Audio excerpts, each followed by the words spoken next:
to the Rutgers University Experimental Math Seminars.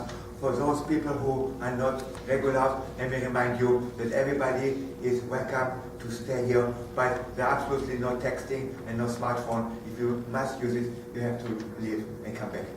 Today's speaker is Dr. Nathan Fox from the College of Wooster, who will talk about very interesting things, including combinatorial numbers. After the talk, as usual, we're going to take the speaker, Dr. Fox, to dinner, as usual, place at Ebony, 6:45. Everybody's welcome. Condition, you let me know right after I'll be standing here, and I'll be taking names. Thank you. Thank you, Norm, for the introduction. Thanks for having me back here. It's wonderful to be back here. So if you looked at my abstract, which I suspect some of you maybe did, you probably said, oh, that looks like another one of Nathan's talks. And you know how I usually start my talks. I usually start my talks by discussing the Hofstadter sequence. Today's talk, we're not going to discuss the Hofstadter sequence, except in so much as we're discussing that we're not going to discuss it. So the existing sequence that's sort of going to be the focus of our conversation today is actually the Conolly sequence, which if you've seen the Q sequence, looks very similar in definition to it. It is defined by a recurrence relation and an initial condition. So, as is common with my talks, it's a nested recurrence relation. So it's defined C of n is C of n minus C of n minus 1 plus C of n minus 1 minus C of n minus 2. And in order to actually get a sequence out of this, you need initial conditions.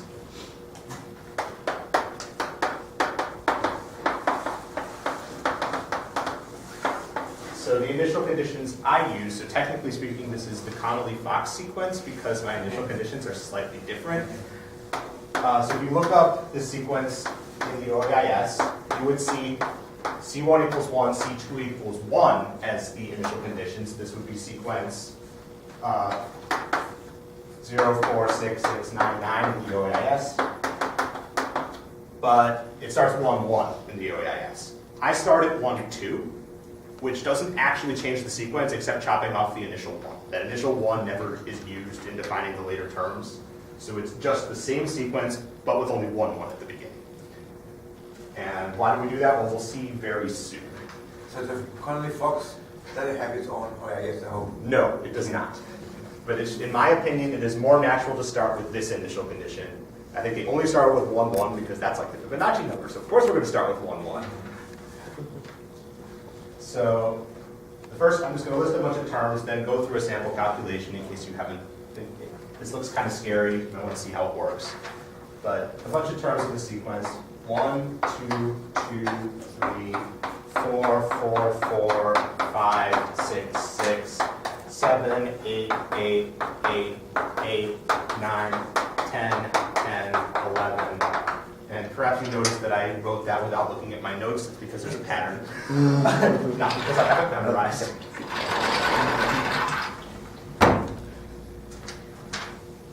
So just a sample calculation.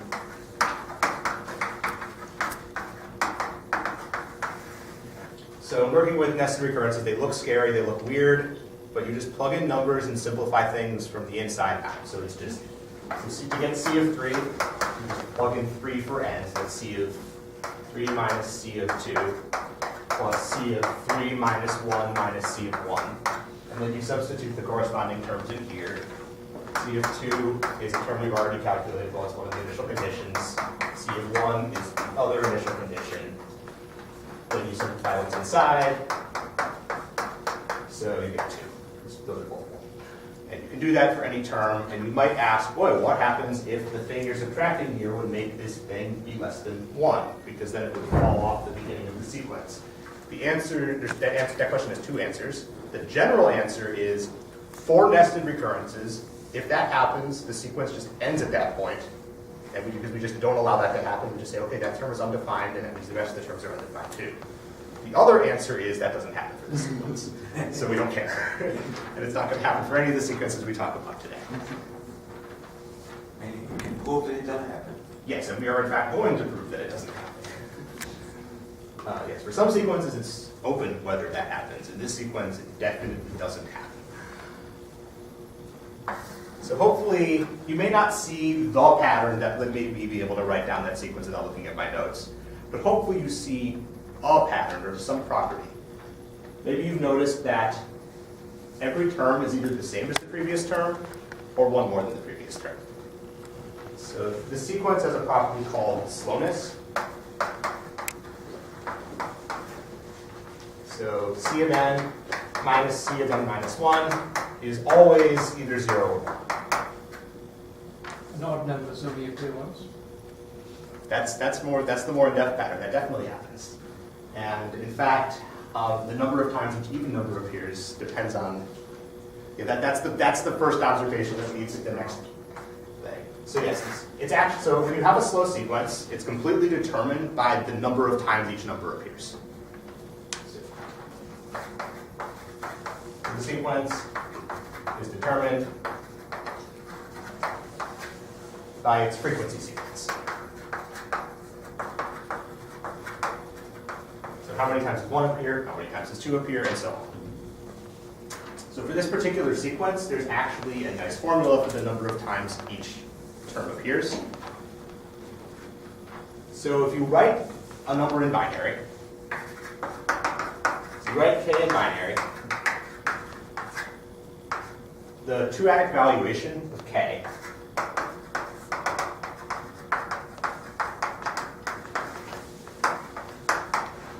which we're going to denote by nu sub 2 of k. It's the number of zeros at the end of the binary representation.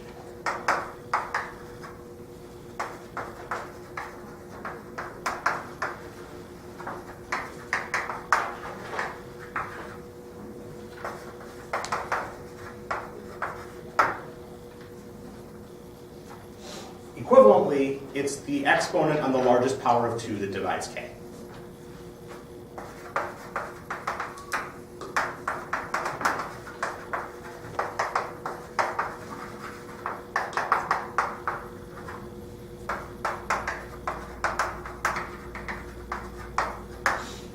So in particular, for any odd number, its two-adic valuation is 0.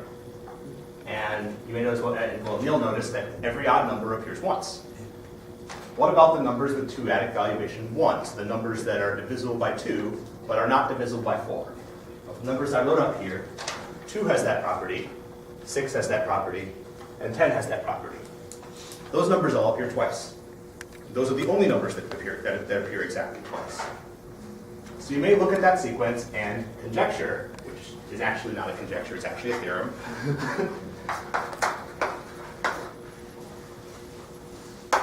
In the Conolly sequence, k appears u2 of k plus 1 times.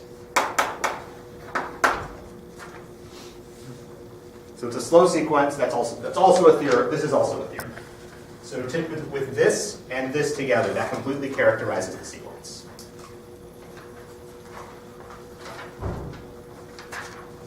So then there's the question of, well, why slowness? Why this?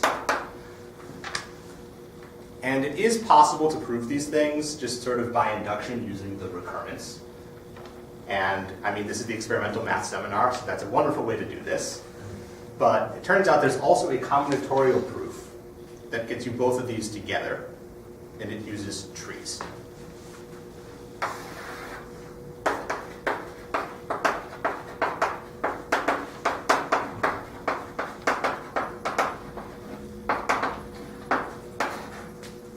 So what we're going to do is we're actually going to define the Conolly sequence. We're going to define a sequence based on a tree construction. That sequence, the way we define it, is obviously going to have both of these properties. And then we're going to say, oh, this is the same as the Conolly sequence. So we're going to define a sequence with a tree that definitely has the properties.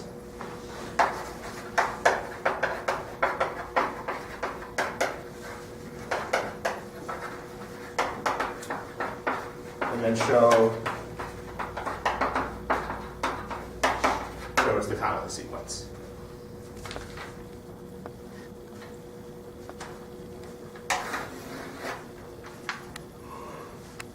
So what we do is we just create a binary tree. We create a full binary tree. And if you think about creating potentially like an arbitrarily many layers binary tree, you usually would think it has a root and then you start adding layers below the root. That is not what we're going to do. Our sort of fixed point of our construction of a sequence of trees is going to be the leftmost leaf. So sort of the leftmost leaf is I'm going to call it the anchor. So full binary tree, it's actually going to be a sequence of full binary trees.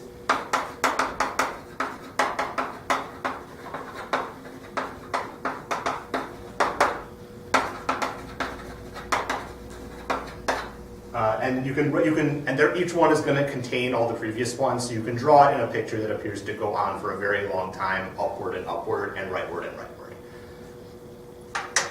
So if you do that, you end up with something that looks like this. And you may notice some of these nodes are rectangles, some of these nodes are circles. Well, actually neither. There are no rectangles and there are no circles because I'm terrible at drawing things. But these nodes here are intended to be like squares, and the rest of the nodes are intended to look like circles. And yes, this over here is the leftmost leaf. So this is the bottom layer of the tree. We're going to call this level 0, and then we're going to call this level 1, level 2, and so on of the tree. So there's more leaves this way. I just stopped drawing at a certain point. And there's more rectangles continuing on this way. They keep going. The leftmost node on any non-zero level is a rectangle, and all the other nodes are circles. So some terminology that is not my terminology. The rectangle nodes are known as supernodes for whatever reason.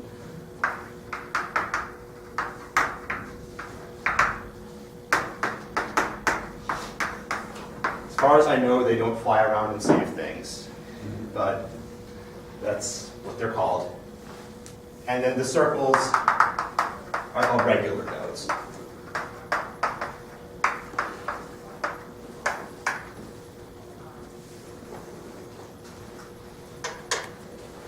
So what we do, given this tree. So only the left branch is? Yes. And this is a circle. Everything else on the left end of its level is a rectangle, and there are no other rectangles.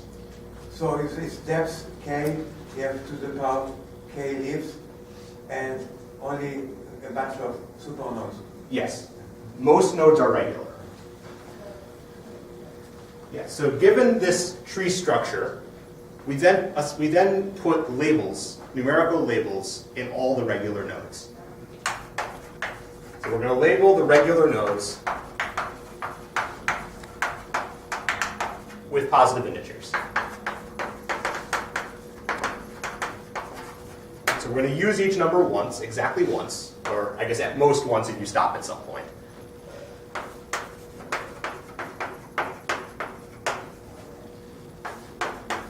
And we're going to use them in increasing order. So here are the rules. So rule number 1 is the leftmost leaf gets labeled 1.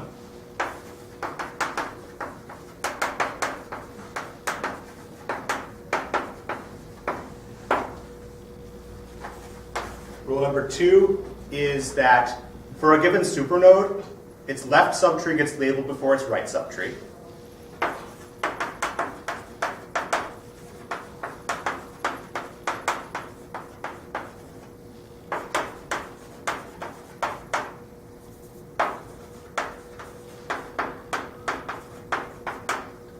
And then the third rule is that the right subtree is labeled along a pre-order traversal. So you visit a node, you put a label there, then you visit its left subtree in pre-order, then you visit its right subtree in pre-order.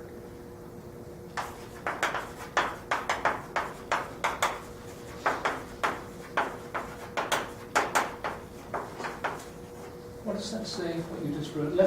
Right subtree is what? Labeled in pre-order. So to label this tree, we just follow the rules. This is 1. That's sort of the base case for this recursive definition of labeling. Then this supernode's left subtree is already labeled, so we label its right subtree, and there's only 1 node, so it gets a 2. Now this node's left subtree is labeled, because we don't label the supernodes. So now we label the right subtree in pre-order. So we visit this node and label it, then we visit this node and label it, and then we visit that node and label it. And then we continue over here, 6, 7, 8, 9, 10, 11, 12.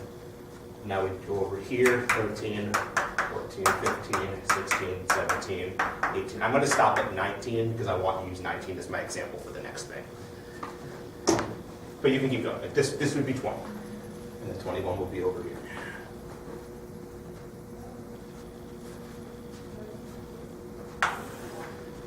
So given one of these trees, we can define its leaf counting function.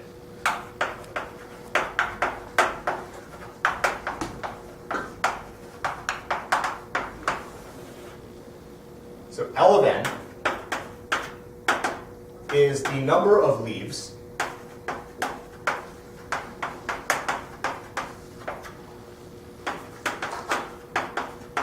with label at most n. That's just a thing we can define.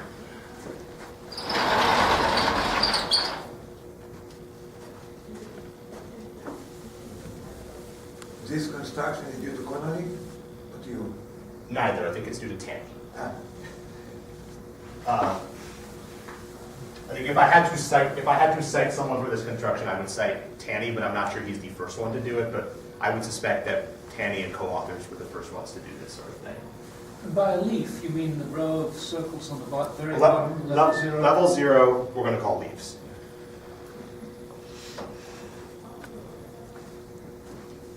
So let's look at some terms. L of 1 is 1. There's 1 leaf with label at most 1. L of 2 is 2. There's 2 leaves with label at most 2. L of 3 is also 2.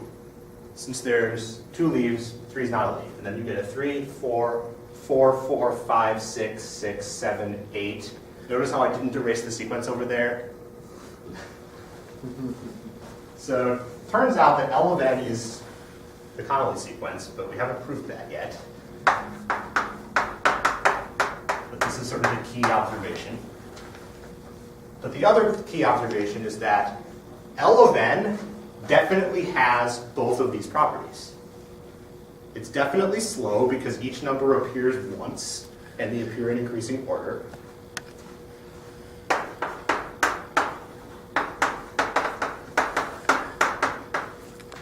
And I guess it's not trivial, but it's easy to prove that L of n is that k appears u2 of k plus 1 times in the L sequence. This is, you could prove this. And the way you prove it is you observe that the number of levels you jump up after the kth leaf is u2 of k. And then you have to go that many down to the next leaf. So that's how many times it appears.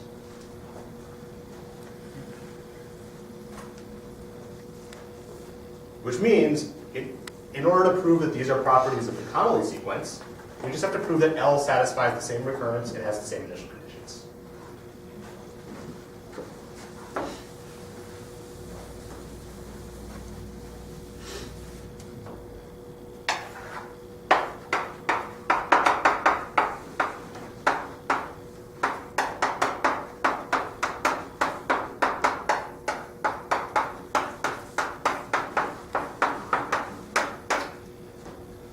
And we're using combinatorial things, so this probably is counting something. Well, we know L of n is counting something. L of n is counting the number of leaves in that tree over there. So it turns out this term counts the number of left leaves with labels at most n.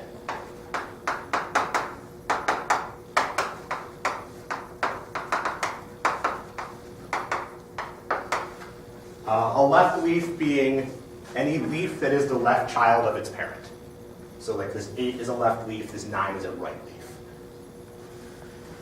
And that this term is counting the number of right leaves with labels at most n. That's very nice.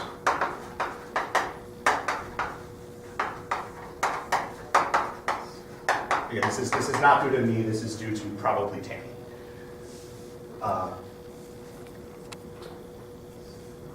So the way you actually get this is through a process known as pruning, which I'm just going to show you how it works, and I'm not going to prove that it works, but I'll show it to you, and you'll see it work in one case. So the key observations are that in a binary tree like this, there's a bijection between level 1 and the left leaves on level 0, like for up to a given length. And then there's also a bijection between level 1 and the right leaves on level 0, but you have to tweak it a little bit because of things like this happening.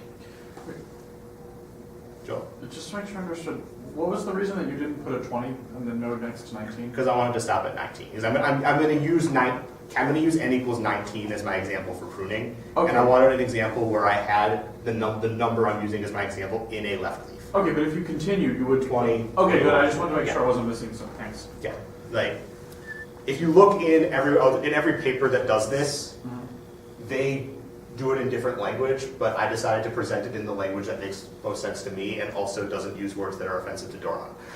So,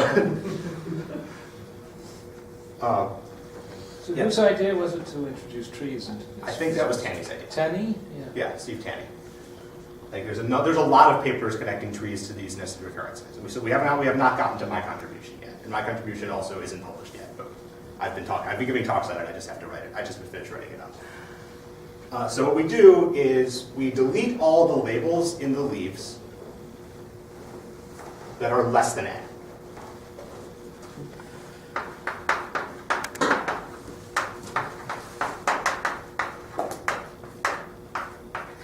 So there's going to be n minus L of n minus 1 remain. Because we deleted this many. We deleted L of n minus 1 leaves. So n minus L minus 1 nodes remain, not leaves. So we do that, the 17 gets erased, the 16, the 12, 11, 9, 8, 5, 4, 2, and 1. The idea is, if you chop off level 0, and then do a topological deformation on this rectangle, you end up with the same tree. So do that deformation and turn this into a circle, and move the 19 over there. And then you look at this, you say, oh, those labels are all messed up. So you just fix them. Wherever you have a label, put the correct label.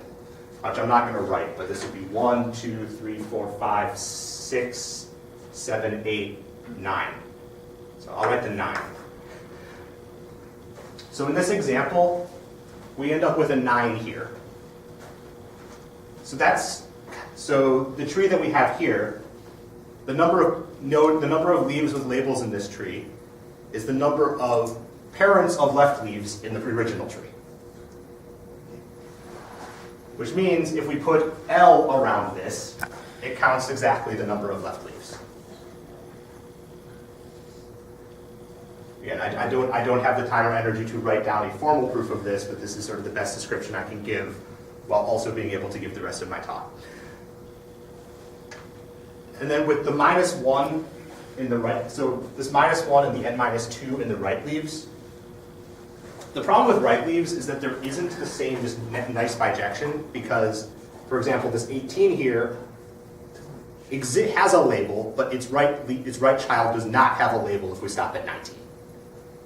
Every other case is fine. Unless n that we're looking at is in a left leaf, that bijection does work. So unless n is in a left leaf, every node that is labeled in level 1 has a right child that is labeled in level 0. So the way we deal with that is instead of looking at n, we just sort of look at one node before it. And if our node was in a left leaf, that just ignores this leaf entirely, and then we don't have the problem at all. And if this node wasn't a left leaf, then it doesn't change the answer. So in this case, this term is going to be an 8. But otherwise, these things would be equal. So this does count the number of right leaves. Right, and then the last thing to do is to check the initial conditions. which in this case, they obviously are the same, so the first two terms are the same. L of 1 equals 1 equals C of 1, L of 2 equals 2 equals C of 2. We're good. Yeah, and this is, again, the Conolly Fox sequence that doesn't have the two ones. If it had the two ones at the beginning, it would break the whole thing with one only appearing once, according to that rule.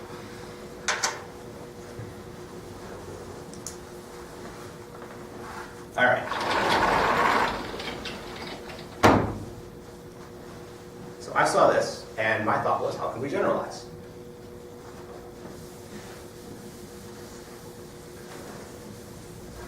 So we're going to backtrack a bit. So we're going to come back to this tree stuff, but we're going to go to something completely different now. We're going to talk about something called Zeckendorf representations.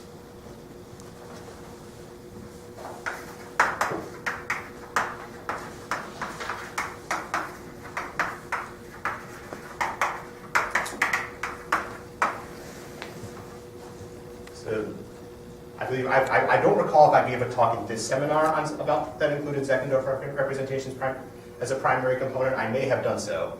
I know I gave such a talk at GCS once. I gave a talk entirely on these, but today they're just going to be a tool. They're based on Zeckendorf's theorem, which says that every positive integer can be written in a unique way as a sum of non-consecutive Fibonacci numbers.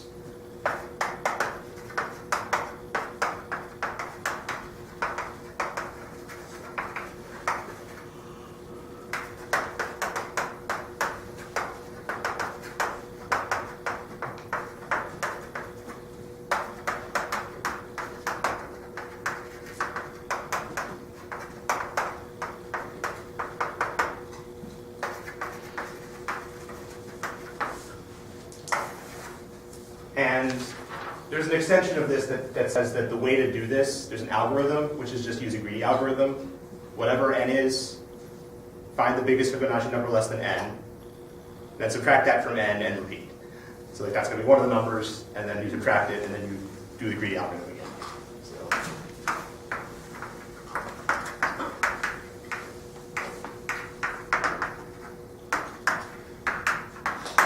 So based on that, so some examples. 18, well, the biggest Fibonacci number less than 18 is 13. And then 18 minus 13 is 5. The biggest Fibonacci number less than or equal to 5 is 5. And then we're done because we got to 18. 27. 21 is less than 27. It is a Fibonacci number. And then 27 minus 21 is 6. 5 is the biggest Fibonacci number at or below 6.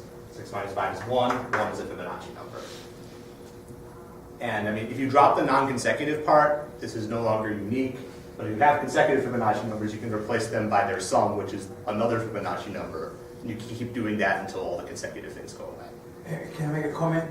This can be used to convert miles to kilometers and vice versa. Yes, it can be. The better way to do that, the better representation of Zeckendorf representations for that is actually the next thing I was going to say, which is that these are often, instead of writing them as just sums like this, they're often written as bit strings.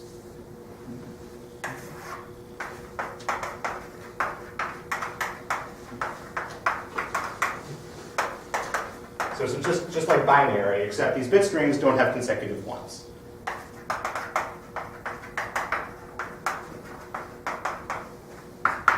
Elementary combinatorial exercise to prove the number of bit strings with no consecutive ones of length n is the n plus first Fibonacci number. That actually gives an alternative proof of Zeckendorf's theorem, the main proof being just that this greedy algorithm works. So in this representation, so the bits are place values, just like in binary, but instead of powers of 2, the places are Fibonacci numbers. So there's no 1s, there's no 2s, there's no 3s, there's a 5, there's no 8s, there's a 13.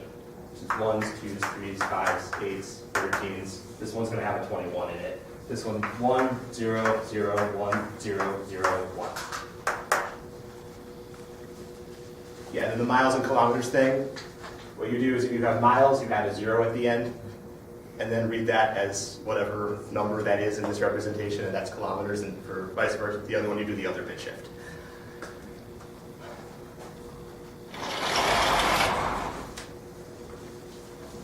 All right, so we saw binary once before in this talk.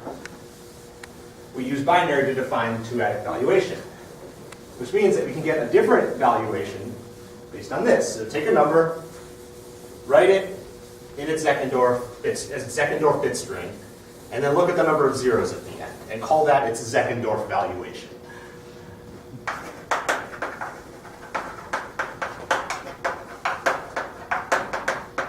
Which I'm just going to denote nu sub z of n. This is a sequence in the OAIS. I don't remember which number it is.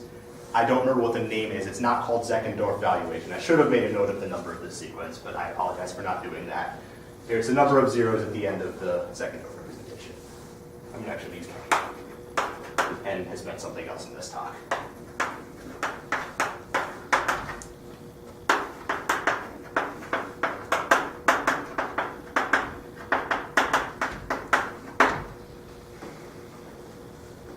So, what if, so the Conolly sequence was defined by a nested recurrence. We could have just defined it in terms of it's a slow sequence with this frequency sequence. What if we define a sequence, we just say it's a slow sequence where k appears nu z of k plus 1 times. What if we just do that?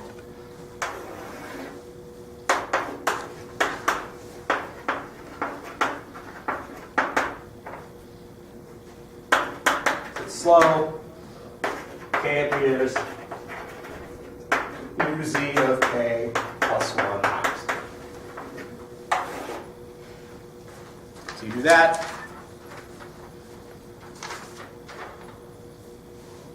You get the sequence. Did not write this one down. I can do it in my head. 1, 2, 2, 3, 3, 3, 4, 5, 5, 5. So every Fibonacci number is going to be the record. So like 5 appears the most times of any number up to 5. 6 will appear once, 7 will appear twice, 8 will appear more times than I'm willing to write, so I'm going to stop at 7. This one I did note the OAIS number. This is sequence number A316628. It's a really high number because I submitted it a few months ago. So we can define this sequence. So instead of the question, does this sequence equal this other sequence, we're just going to ask the question, is there a nested recurrence relation that yields this sequence?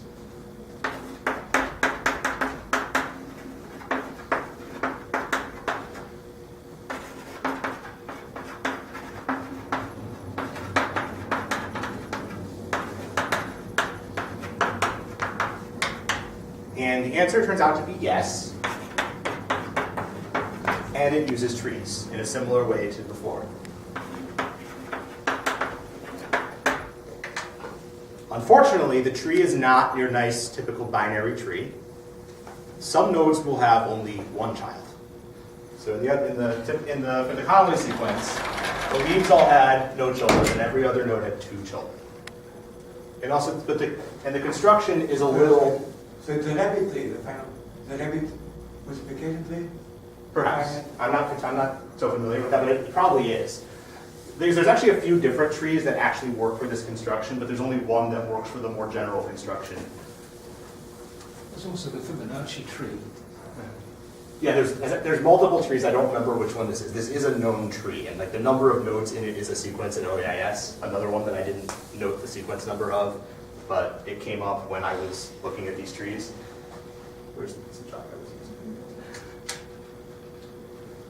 So we're going to define a sequence of trees, and then we're going to define the big tree. So the sequence of trees of T0 is just going to be a single node. And then to get the jth tree, we're going to take a path of length j plus 1.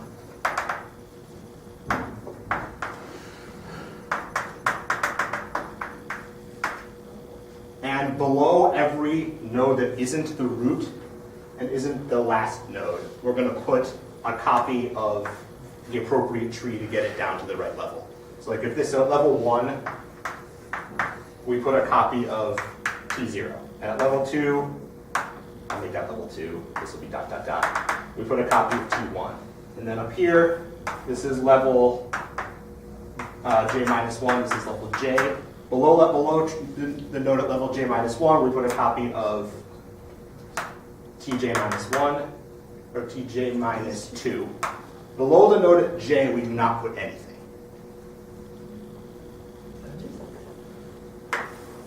Yeah, so everyone's saying it's the rabbit, so it's probably the rabbit. So that means T1 would be this. T2 is this one. T3, path of length 4 with that one, and then this one, and so on. But then to get the full tree, you take a circle and then a bunch of supernodes. And then below each level, you put a copy of one of these. So if you put a copy of T0 here, you put a copy of T1 here, you put a copy of T2 here, and those go on. And there's no exception for the root because this continues upward. So you do that, you end up with something that looks like this. And you can assign labels to it, exactly the same labeling rule we used for the other tree. And then there's the question of, does pruning this tree tell us anything? Well, first we want to look at the leaf counting sequence. And first we want to observe that, I'm just going to state it. So you define the leaf counting sequence the same way as we did before. And if you look at what the leaf counting sequence is for that tree, it is the sequence that we just defined. And it is not too hard to prove that it has both of the properties we used to define that sequence. It's a little bit harder than in the binary case, because it's a little bit harder to reason about Zeckendorf valuations than two-additive valuations, but it's still not that hard. And you have to do some combinatorics instead of just number theory. So you have a new nested recurrence? Yes, but we haven't gotten to the recurrence yet. Ah. But we're about to get the recurrence. Yeah. So L of n for this tree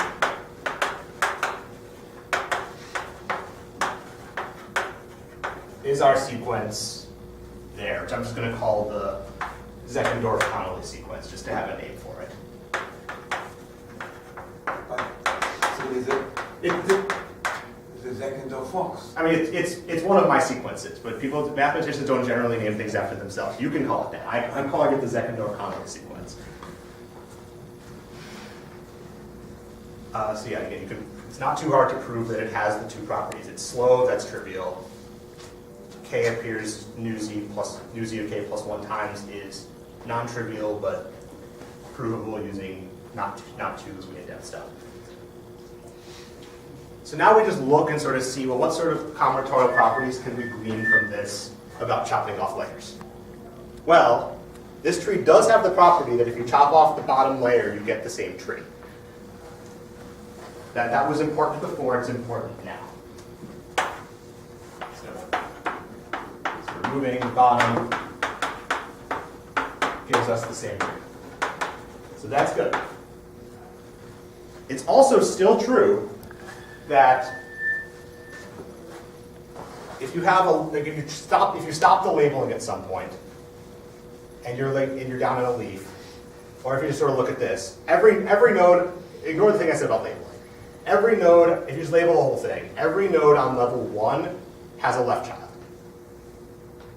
And because of that, the exact same pruning algorithm will count the number of left leaves in this tree with given labels. So every level 1 node has a left leaf below it.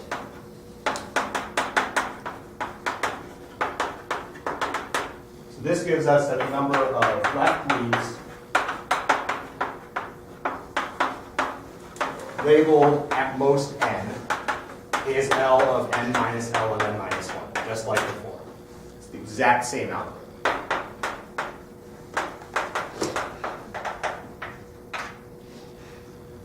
what about right leaves? Well, since some of the nodes only have one child, so like this 14, by default, if a node has only one child, we're saying that that one child is its left child. So 14 has 15 as its left child, and it does not have a right child. So we can't do the same pruning process to say anything meaningful about right children. But what is true is that every node on level 2 has a unique right leaf below it. So like 5 has 8 below it, that's a right child. 10 has 13 below it, that's a right child. 24 has 27 below it, that's a right child. You'll either always have this pattern, or you'll have this pattern. So you prune twice, and you still have to subtract the 1 like we did before. So every level 2 node has a right leaf below it. So yeah, then that along with the subtracting 1 thing, which we still have to do because of nodes that might have a left and a right child. If you stop labeling in the left child, you'll be off by 1 if you don't do that. So if we're pruning twice, that means we get an extra level of nesting. And I'm just going to write down what it is. The number of right leaves with labels less than or equal to n is, I think I need my notes for this one. So it's L of n minus 1 minus L of n minus 2, just like before. That's from the first pruning. But then prune again, minus L of n minus 2 minus L of n minus 2. Which means we get a recurrence. You just take the number of left leaves and add it to the number of right leaves, and it gives you the number of leaves, which is our sequence. So yes, there is a nested recurrence for this sequence.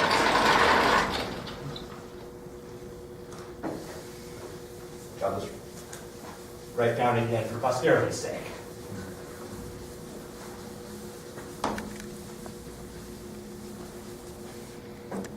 So L of n is L of n minus L of n minus 1 plus L of n minus 1 minus L of n minus 2 minus L of n minus 2 minus L of n minus 2.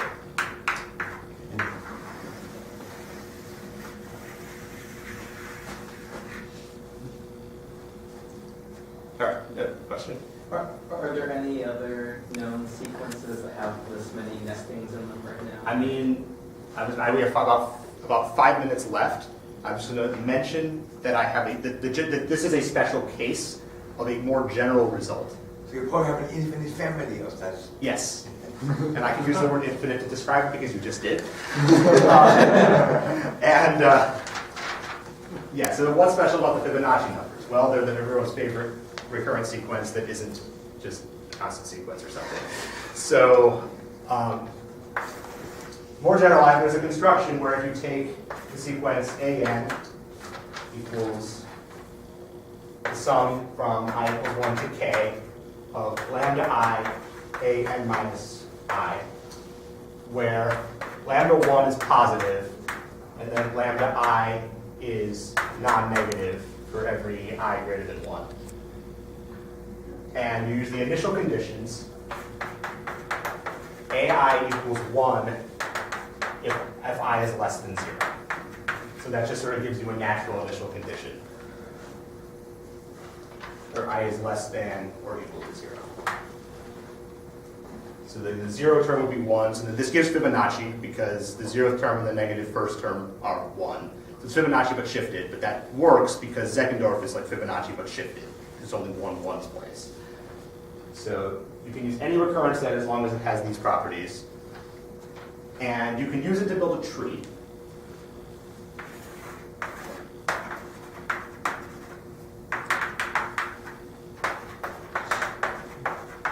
Due to time constraints, I will not describe the construction of said tree. It's a bit more complicated than that tree, but this is a special case of it. I guess the lambdas need to be integers. They do need to be integers. That is definitely true. And I don't think I even said that out loud. I meant to at least say that out loud. I guess since I didn't say it, I would write it. So you can build a tree, and then you prune that tree to show that the leaf counting sequence of that tree satisfies a nested recurrence. And you have a computer program to Absolutely. So prune, so it's going to be a recurrence. The number of terms in the recurrence is the sum of the lambda i's. So like for Fibonacci and for Conolly is the case where an is 2 times an minus 1. So they're both, so this is a generalization of both of these examples. Because Conolly is based on powers of 2, and this one's based on Fibonacci numbers. Both of those, the lambda sum to 2, so there's 2 terms in the recurrence. The general one has the sum of the lambda's number of terms in the recurrence. And the depth of the recurrence is k plus 1. So like with Fibonacci's, it's depth 3. With Conolly's, depth 2. If you have like k equals 12, then it's going to be depth 13. And there's also a Zeckendorf-like interpretation of all of these sequences. So I have also, at least at the GCS talk, possibly also in this seminar, I have given talks about generalization of Zeckendorf representations to arbitrary recurrent sequences, which was based on just using the greedy algorithm on other sequences. That is not the generalization of Zeckendorf that applies here. I would be surprised if the generalization of Zeckendorf that I'm using here is an original thing, but I would not be surprised if people haven't thought about it in terms of Zeckendorf before, because it's only a place value system in a very special case, powers of 2 and Fibonacci numbers are both part of that special case. I forget exactly what the special case is, but I think it's that there's like lambda. I think it's lambda 1 is 1, and all the lambdas are 0 except for lambda 1 and lambda k. Except if k equals 1, then lambda can be whatever. It could be like 3 or 2. In those cases, the representation is a place value system, like binary and Zeckendorf representations. Otherwise, it's just a mapping of strings over some alphabet and one of the symbols is 0 between those and numbers, and then you count the zeros, that's your valuation, and it turns out that the same construction gives you these sequences. And it looks like we're at time, so I will stop. I